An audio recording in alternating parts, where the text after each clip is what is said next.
va voir aujourd'hui est le résultat d'un an et demi de travaux. C'est un concours qui met en compétition des lycéens sur la thématique de l'environnement. Il leur est proposé d'étudier pour pouvoir présenter de manière artistique une réalisation qui va leur permettre de faire en sorte que toute la collectivité scolaire puisse être conscientisée, si on peut dire, par ce qui se passe dans leur établissement.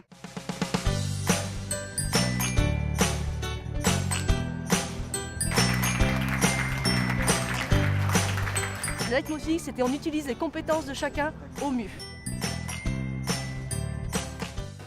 Le robot, c'est simple. Soit il se plie sur lui, ce qui indique que le lycée n'est pas un bon consommateur d'énergie, que ce soit électrique, chauffage ou au niveau des eaux. Soit alors il décide de s'étendre, de lever les bras vers le ciel, et là il nous indique qu'il est content et donc que le lycée a un comportement économe.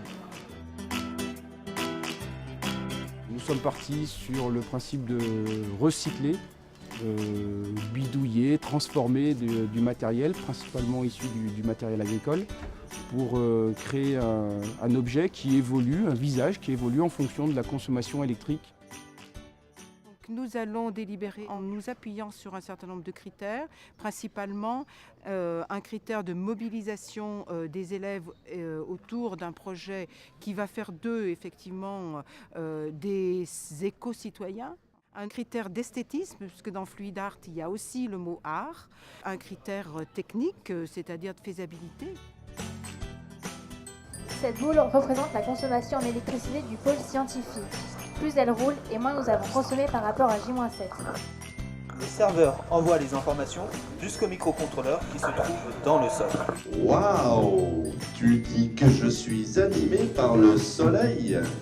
Oui, tu es autonome en énergie électrique puisque le panneau photovoltaïque sur la voûte recharge ta batterie.